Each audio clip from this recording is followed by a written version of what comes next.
Hello ladies and gentlemen, and welcome to Mr. Laxton's video about the 8.4 through 8.6 practice quiz. So here I'm going to talk through these answers, and we'll see what we can get here. So for the first four, we have some scientific notation. So this one we got to write in scientific notation, so we got to bring that decimal to make it 9.5. Remember that first number has to be in between 1 and 10 for this guy.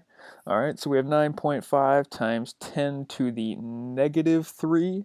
Remember that really small numbers like this get negative exponents. Really big numbers, like in number 2, when we move that guy 4 places, goes 1.3 times 10 to the positive 4 for that one, since it's a big number. Alright, so moving on down to number 3, we got to write that guy in standard form, so we move that decimal place 3 times to the right, because that positive 3 makes it a big number, 3,200. Alright, for number 4, we got to move that guy 2 times to the left, so it's 0.017 for that guy, becomes a small number with that negative exponent. Alright, so moving down, 5, 6, and 7 are these operations with scientific notation. So what we have here is we can actually multiply these two numbers together. So we get 14.58 for that. Alright, and then we take these exponents on the 10 and we add those guys. Remember, when we're multiplying the same bases, we add those exponents. So this becomes 10 to the negative 11 for that one. And we have to look and see, is this number in scientific notation? It is not, because we got to move that and make it 1.4. So this becomes 1.458 times 10 to the negative 10 now, because we moved that decimal place 1, so we got to add 1 to that negative 11. Alright, so going through this guy, number 6, we actually physically multiply these guys together. 5.2 divided by 1.3. Put that in your calculator, you get 4. Alright, and then we look at these exponents and we're going to subtract those guys. So we have to have negative 8 minus a negative 2, which becomes negative 6. So we have 4 times 10 to the negative 6 is my answer for number 6. Alright, number 7, we take that 3 on the outside, we got to sprinkle it onto both those guys. So 2.1 to the third power is 9.261. Alright, and then we have here, we have to take this power onto a power, so we multiply those exponents. So we get times 10 to the 24th.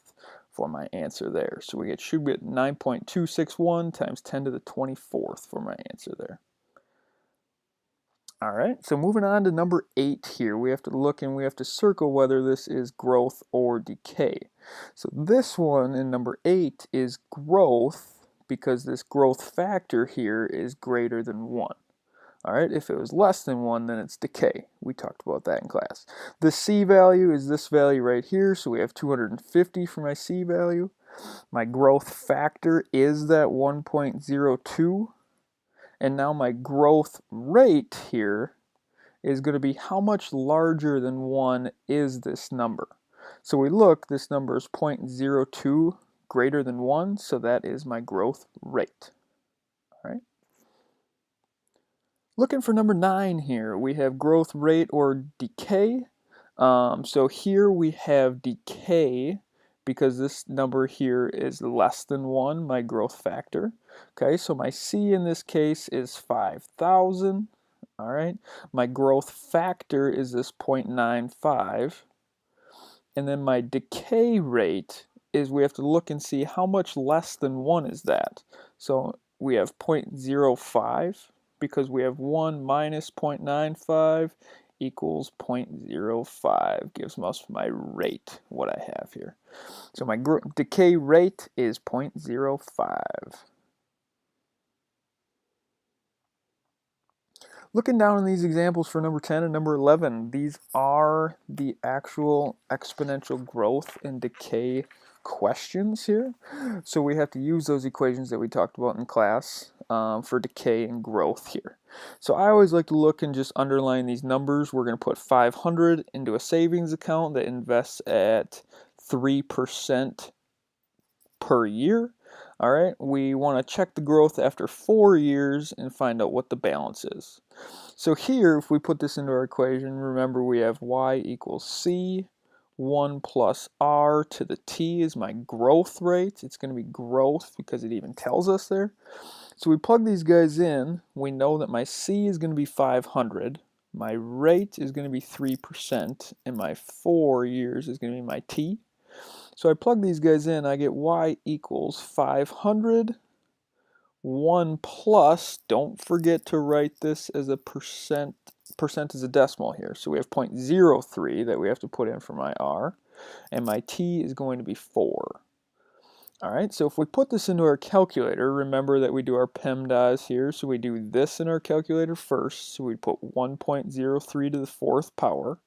Then we multiply by 5,000, and your answer that you should get here is 562.75.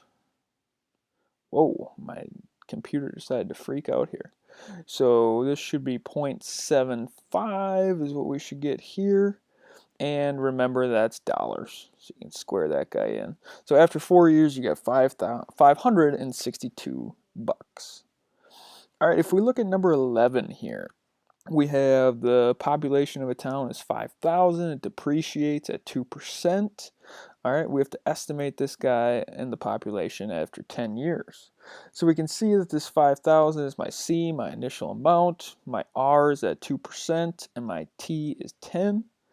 So I plug those guys into y equals c, 1 minus r this time to the t, because we're trying to find it depreciates, so that tells us that this is exponential decay. All right, so if we plug this guy in, again, we get y equals c. And our c, we're actually going to plug in 5,000 here. So we get 5,000. 1 minus 0.02 to the 10, because remember that this is 0.02 is a decimal here. So now if we put this guy into our calculator, this is going to be 0.98. So we put 0.98 to the 10th power, then multiply it by that 5,000. So you should get 4,085 people for this one. All right. So those are the answers to that 8.4 through 8.6 practice quiz. If you have any more questions, you can always come in and see me before school or after school.